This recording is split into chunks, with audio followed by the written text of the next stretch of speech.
I can't believe that we got a full chapter in the closet this early, but I'm down for it. Chapter 59, titled Painful Proximity, really does describe the entire mood for the chapter as we get discomfort radiating from both Kieran and Lauren. Spoilers for those who don't use Fastpass, but I mean, hopefully anyone that can read the number of the chapter being discussed in the title can realize they haven't gotten there yet. Please wait a month if you don't use coins and you can come back to this video. It's not going anywhere. My question for this week is, what is Lauren's angle according to Uncle Sinclair? As always, please don't discuss anything from Soph's streams as they're considered super spoilers. Now, let's begin. I really thought we would cut away from the closet this chapter. I felt the takeaway could have added a little more suspense to the situation, but I mean, this chapter is still riddled with amazing foreshadowing and great dialogue for things I don't even know. I don't know what will happen in the future. Also, of course, I tried everything to get the music to work on my phone, but I'm a little stupid, so I couldn't get it to play. I'll wait until it becomes public, or wait until Soph puts the track on her YouTube so I can listen to what 7 minutes in heaven is supposed to sound like. I mean, this chapter was more like 3 hours in hell, but anyways. I talked about last week about how this closet could be used as a parallel from Ansel's interrogation, so let me attempt to see if there are actually any connections other than the fact that both of Loon were in a storage room. To recap, in chapter 21, Lauren, in her sexy ass dress, lures Anslow to where Kieran can knock him out, and then everyone willingly and unwillingly enter the storage room in the Golden Clover. Anslow is woken up with some ammonium. Kieran says, well, they don't have that much time. We have some initial synchronization between Lauren and Kieran, but that divulges into them just waving their arms. Lauren finds the picture of her parents' car and breaks character, and they almost get caught, and Kieran takes her and jumps out of the window. So in both cases, they were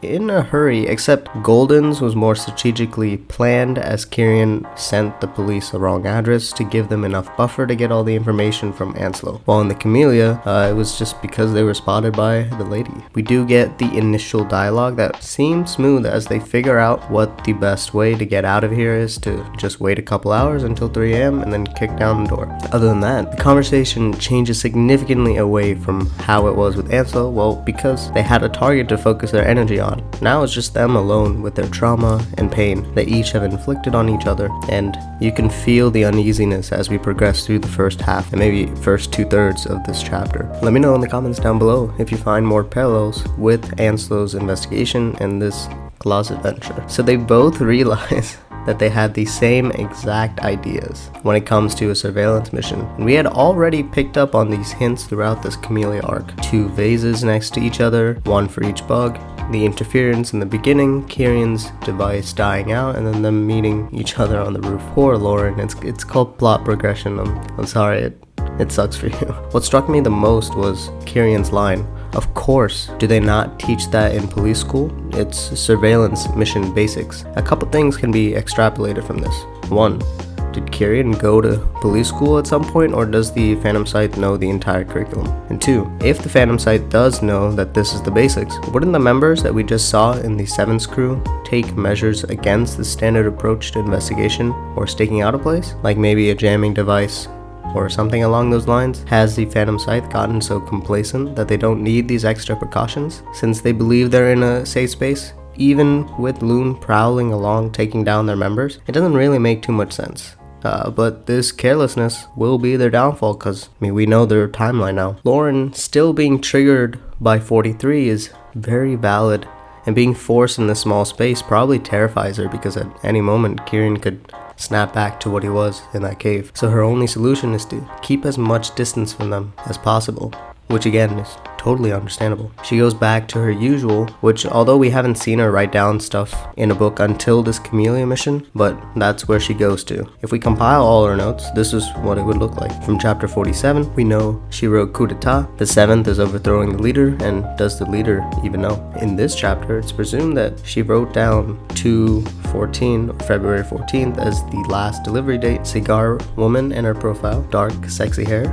5'8", a little taller than me, but hey, I don't mind too much. In her 40s, and she's looking good for her age, and no name still. And Lauren makes the same conclusion, that the cigar chick is in charge.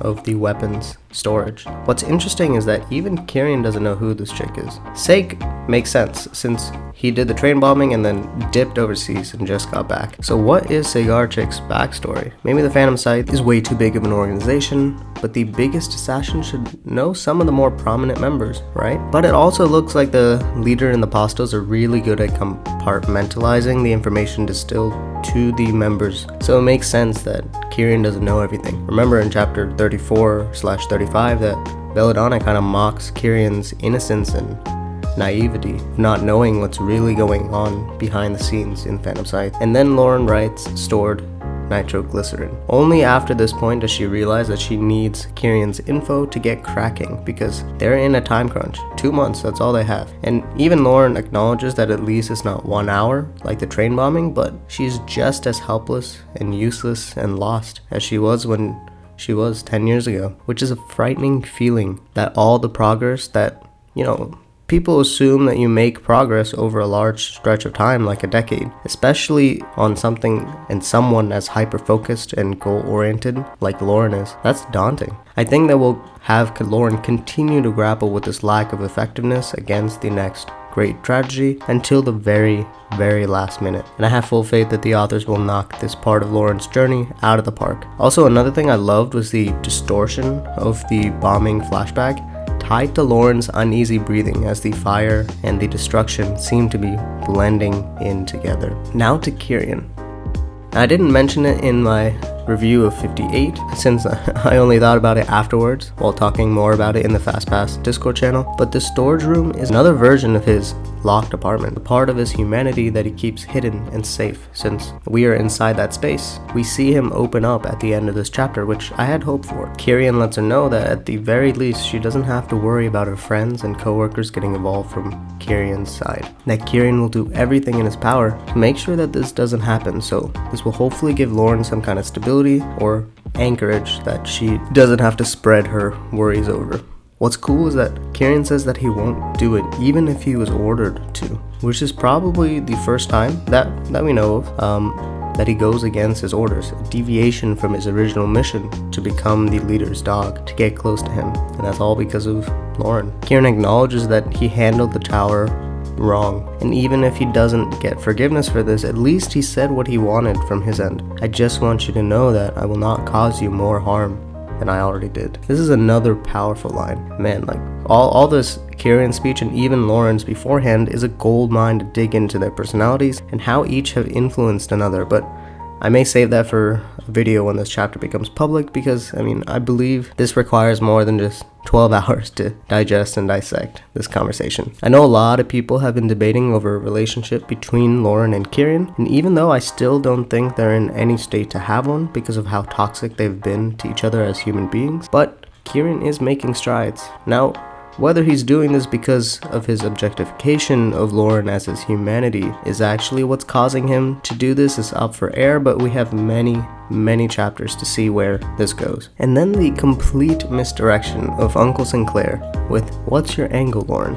Bro, what? I don't know, Tristan. What is her angle? Seems like you know something here. I want to say that I think this is just to throw us into a big old loop, and we won't get to this plot point for a while, but I thought that would happen with the closet chapter when, we're in the closet chapter already, so I'll wait a bit and see what this angle Uncle is talking about. But he does seem to know that Lauren knows about Snapdragon, which could change how he interacts with her. We are moving strong into our next arc, next chapter, as the Camellia closes and Loon is rushing against the 2 months they have to take down the 7th firework display in February. And that's all for the video. Thank you so much for watching. As always, make sure to heart the chapter on Webtoons when you finish reading and comment to be a part of the community. If you get a chance, subscribe to get access to these videos every week. My social media can be found by searching Inspirational on YouTube, Twitter, and Twitch. Shout out to my designer. You can find his work on Instagram at JatinV_photography. See you all next time.